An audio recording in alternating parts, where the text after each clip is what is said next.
പോക്കോയുടെ പോക്കോ C55 എന്ന പുതിയൊരു smart phone ഇപ്പം ഇന്ത്യൻ മാർക്കറ്റിൽ ലോഞ്ച് ചെയ്തിട്ടുണ്ട്. ഈ ഒരു സ്മാർട്ട് ഫോൺ 9500 രൂപ പ്രൈസ് റേഞ്ചിലാണ് വരുന്നത്. ഈ ഒരു വീഡിയോയിൽ നമ്മൾ നോക്കാൻ പോകുന്നത് പോക്കോ C55 എന്ന ഫോണിൻ്റെ ഒരു സ്പെസിഫിക്കേഷൻ അനാലിസിസ് ആണ്. നമ്മൾ കാര്യങ്ങൾ 3 സെക്ഷനിലായിട്ടാണ് പറയാൻ പോകുന്നത്. ആദ്യത്തെ ഒരു സെക്ഷനിൽ ഈ ഒരു പ്രൈസ് റേഞ്ചിൽ എടുത്തു പറയേണ്ട ഫീച്ചേഴ്സിനെ കുറിച്ചിട്ടാണ് പറയുന്നത്. അടുത്തൊരു സെക്ഷനിൽ ഈ ഒരു പ്രൈസ് റേഞ്ചിൽ വലിയ തരക്കേടില്ല എന്ന് തോന്നിയിട്ടുള്ള ഫീച്ചേഴ്സിനെ കുറിച്ചിട്ടാണ് പറയുന്നത്. അതിൻ്റെ അടുത്തൊരു സെക്ഷനിൽ ഈ ഒരു പ്രൈസ് റേഞ്ചിൽ കുറച്ചൊക്കെ നിരാശപ്പെടുത്തി എന്ന് തോന്നിയിട്ടുള്ള ഫീച്ചേഴ്സിനെ കുറിച്ചിട്ടാണ് പറയുന്നത്. ആദ്യം നമ്മൾ എടുത്തു വരേണ്ട ഫീച്ചേഴ്സിനെ പറ്റി പറയുകയാണെന്നുണ്ടെങ്കിൽ ഈ ഫോണിൽ IP52 റേറ്റിംഗ് സപ്പോർട്ട് ചെയ്യുന്നുണ്ട്. ഈ ഒരു പ്രൈസ് റേഞ്ചിലൊക്കെ എന്തെങ്കിലും ഒരു IP റേറ്റിംഗ് കൊടുത്തു എന്നുള്ളത് നല്ലൊരു കാര്യം തന്നെയാണ്. പിന്നെ പ്രോസസ്സറിൻ്റെ കാര്യം വേണമെന്നുണ്ടെങ്കിൽ നമുക്ക് ഈ ഒരു ലിസ്റ്റിൽ ഉൾപ്പെടുത്താവുന്നതാണ്. ഇതിൽ mediatekൻ്റെ helio G85 എന്നുള്ള പ്രോസസ്സറാണ് വരുന്നത്. 9500 രൂപ പ്രൈസ് റേഞ്ചിൽ ഇത് അത്യാവശ്യം നല്ലൊരു പ്രോസസ്സർ തന്നെയാണ്. പിന്നെ ഇത് കുറച്ച് പഴയ പ്രോസസ്സറാണ്, എന്നാലും ഈ ഒരു പ്രൈസ് റേഞ്ചിൽ ഇത് നല്ലൊരു പ്രോസസ്സറാണ്. അപ്പം ഇതൊക്കെയാണ് എടുത്തു പറയേണ്ട ഫീച്ചേഴ്സിൽ പറയാനുള്ള കാര്യങ്ങൾ. ഇനി ഈ ഒരു പ്രൈസ് റേഞ്ചിൽ വലിയ തരക്കേടില്ല എന്ന് തോന്നിയിട്ടുള്ള ഫീച്ചേഴ്സിനെ പറ്റി പറയുകയാണെന്നുണ്ടെങ്കിൽ ഈ ഫോണിൻ്റെ ബേസ് വേരിയൻറ്റിൽ 4GB റാമും 64GB ഇൻറ്റേർണലാണ് വരുന്നത്. പിന്നെ 6GB റാമും 128GB ഇൻറ്റേർണലുമായിട്ട് വരുന്ന ഒരു വെർഷനും വരുന്നുണ്ട്. അപ്പം 11000 രൂപ പ്രൈസ് റേഞ്ചിൽ നമുക്ക് 128GB ഇൻറ്റേർണലുമായിട്ട് വരുന്ന ഒരു വെർഷനൊക്കെ കിട്ടുന്നുണ്ട്. പിന്നെ ഈ ഫോണിൽ 5G സപ്പോർട്ട് ചെയ്യുന്നില്ല, മാക്സിമം 4G സപ്പോർട്ടാണ് വരുന്നത്. 9500 രൂപ പ്രൈസ് റേഞ്ചിൽ ഇപ്പം നമുക്ക് 5G സപ്പോർട്ടൊന്നും എക്സ്പെക്റ്റ് ചെയ്യാൻ പറ്റില്ല. പിന്നെ മെമ്മറി എക്സ്പാൻഡ് ചെയ്യണമെന്നുണ്ടെങ്കിൽ ഈ ഫോണിൽ ഡെഡിക്കേറ്റഡ് മെമ്മറി കാർഡ് സ്ലോട്ട് കൊടുത്തിട്ടുണ്ട്. അതായത് 2 സിം യൂസ് ചെയ്യുമ്പോൾ തന്നെ ഒരു മെമ്മറി കാർഡ് നമുക്ക് സെപ്പറേറ്റ് ആയിട്ട് യൂസ് ചെയ്യാം. പിന്നെ LPDDR4Xൻ്റെ റാമാണ് ഇതിൽ ഉപയോഗിച്ചിരിക്കുന്നത്. eMMC 5.1 സ്റ്റോറേജ് ടൈപ്പും ഈ ഫോണിൽ വരുന്നുണ്ട്. പിന്നെ ടെർബോ റാം എന്നുള്ള ഫീച്ചർ ഈ ഫോണിൽ വരുന്നുണ്ട്. അതായത് എക്സ്ട്രാ റാം വേണ്ട സമയത്ത് ഇൻറ്റേർണൽ മെമ്മറിയിൽ നിന്ന് കുറച്ച് മെമ്മറി എടുത്തിട്ട് അത് റാമായിട്ട് യൂസ് ചെയ്യും. അങ്ങനെ 5GB റാം വരെ എക്സ്ട്രാ നമുക്ക് ലഭിക്കുന്നതായിരിക്കും. പിന്നെ സിംഗിൾ സ്പീക്കറാണ് ഈ ഫോണിൽ കൊടുത്തിരിക്കുന്നത്. ഈ ഒരു പ്രൈസ് റേഞ്ചിലൊക്കെ അത് ഓക്കെയാണ്. 3.5mm ഓഡിയോ ജാക്ക് ഈ ഫോണിൽ കൊടുത്തിട്ടുണ്ട്. പിന്നെ ആൻഡ്രോയിഡ് 12 ബേസ് ആയിട്ടുള്ള MIUI 13 സോഫ്റ്റ്വെയർ ആണ് ഈ ഫോണിൽ വരുന്നത്. ആൻഡ്രോയിഡ് 12 ബേസ് ആയിട്ടുള്ള സോഫ്റ്റ്വെയർ വരുന്നുള്ളൂ. ആൻഡ്രോയിഡ് 13 ബേസ് ആയിട്ടുള്ള സോഫ്റ്റ്വെയർ ഇതിൽ വരുന്നില്ല. പക്ഷേ 10000 രൂപയ്ക്ക് താഴെ വരുന്ന ഫോൺ ആയതുകൊണ്ട് തന്നെ അത് വലിയൊരു കംപ്ലൈൻ്റ് ആയിട്ടൊന്നും പറയുന്നില്ല. അതുകൊണ്ട് തന്നെ അതും നമ്മൾ തരക്കേടില്ലാത്ത ഫീച്ചേഴ്സിൻ്റെ ലിസ്റ്റിലാണ് ഉൾപ്പെടുത്തിയിരിക്കുന്നത്. പിന്നെ ക്യാമറയുടെ കാര്യം പറയുകയാണെന്നുണ്ടെങ്കിൽ അതും നമുക്ക് തരക്കേടില്ലാത്ത ഫീച്ചേഴ്സിൻ്റെ ലിസ്റ്റിൽ ഉൾപ്പെടുത്താവുന്നതാണ്. ഈ ഫോണിൻ്റെ പിന്നിൽ ഡ്യുവൽ ക്യാമറ സെറ്റപ്പ് കൊടുത്തിട്ടുണ്ട്. 50 മെഗാ പിക്സലിൻ്റെ f1.8 അപ്പേഴ്സിൽ വരുന്ന മെയിൻ ക്യാമറ സെൻസറാണ് ഈ ഫോണിൽ വരുന്നത്. പിന്നെ രണ്ടാമത് ഒരു ഡെപ്ത് സെൻസറും വരുന്നുണ്ട്. അൾട്രാ വൈഡ് ആംഗിൾ ലെൻസ് ഒന്നും ഈ ഫോണിൽ വരുന്നില്ല. പക്ഷേ ഈ ഒരു പ്രൈസ് റേഞ്ചിൽ അതൊന്നും ഒരു കംപ്ലൈൻ്റ് ആയിട്ട് പറയാൻ പറ്റില്ല. പിന്നെ ഫ്രണ്ടിൽ 5 മെഗാ പിക്സൽ സെൽഫി ക്യാമറയും കൊടുത്തിട്ടുണ്ട്. ഇനി ബാറ്ററിയുടെ കാര്യം പറയുകയാണെന്നുണ്ടെങ്കിൽ 5000 mAh ബാറ്ററി ഈ ഫോണിൽ കൊടുത്തിട്ടുണ്ട്.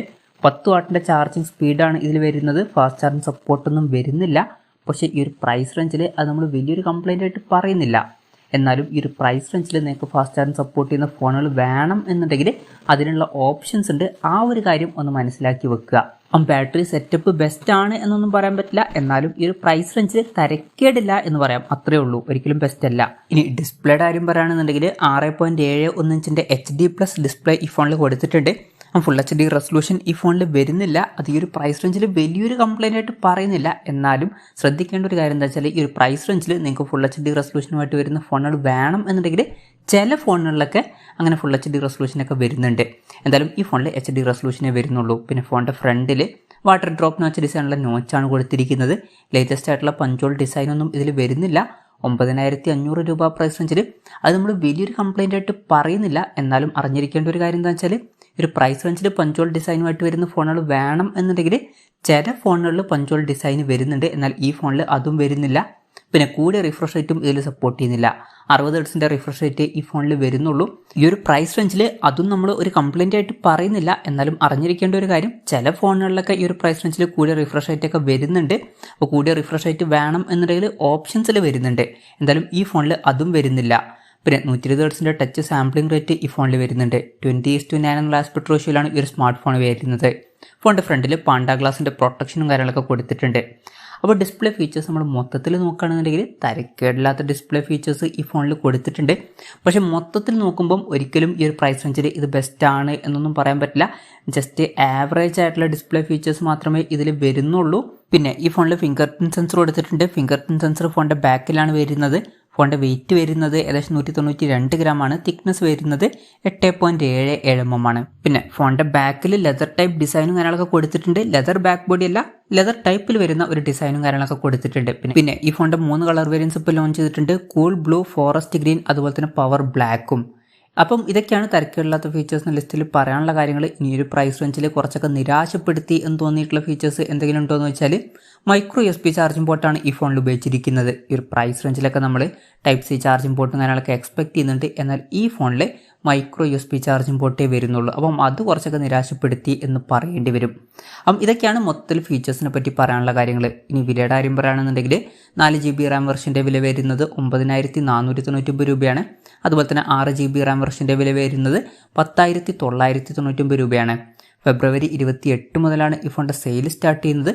ഫ്ലിപ്കാർട്ട് വഴിയാണ് ഈ ഫോണിൻ്റെ സെയിൽ നടക്കുന്നത്. പിന്നെ HDFCയുടെ SBIയുടെ അതുപോലെ തന്നെ ICICIയുടെ ഒക്കെ കാർഡ് യൂസ് ചെയ്യുകയാണെന്നുണ്ടെങ്കിൽ ഫസ്റ്റ് ഡേ ഈ ഫോണിന് 1000 രൂപയുടെ ഓഫും കാര്യങ്ങളൊക്കെ ലഭിക്കുന്നതായിരിക്കും. അങ്ങനെ ഈ ഫോണ് 8,499 രൂപയ്ക്കൊക്കെ ലഭിക്കുന്നതായിരിക്കും. എന്തായാലും ഓവറോൾ നോക്കുകയാണെന്നുണ്ടെങ്കിൽ പോക്കോ C55 എന്ന ഫോണിൽ അത്യാവശ്യം തിരക്കേടില്ലാത്ത നല്ലൊരു പ്രോസസ്സറും കാര്യങ്ങളൊക്കെ കൊടുത്തിട്ടുണ്ട്. അതുപോലെ തന്നെ IP52 റേറ്റിംഗ് ഒക്കെ ഈ ഒരു പ്രൈസ് റേഞ്ചിൽ വരുന്നുണ്ട്. പക്ഷേ ബാക്കി ഫീച്ചേഴ്സ് നോക്കുകയാണെന്നുണ്ടെങ്കിൽ അത്ര മികച്ച ഫീച്ചേഴ്സ് ആണ് എന്ന് പറയാൻ പറ്റില്ല. ഇപ്പോൾ ഡിസ്പ്ലേയുടെ കാര്യത്തിൽ അത്ര മികച്ച ഡിസ്പ്ലേ ഫീച്ചേഴ്സ് ഒന്നും വരുന്നില്ല. ജസ്റ്റ് ആവറേജ് ആയിട്ടുള്ള ഡിസ്പ്ലേ ഫീച്ചേഴ്സ് മാത്രമേ വരുന്നുള്ളൂ. അതുപോലെ തന്നെ ഫാസ്റ്റ് ചാർജിങ് സപ്പോർട്ടും കാര്യങ്ങളൊന്നും വരുന്നില്ല.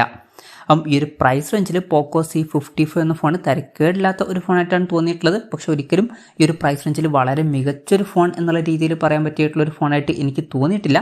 എന്തായാലും പോക്കോ C55 എന്ന ഫോണിനെ പറ്റിയിട്ടുള്ള നിങ്ങളുടെ അഭിപ്രായം ജസ്റ്റ് ഒന്ന് കമൻറ്റ് ചെയ്യുക.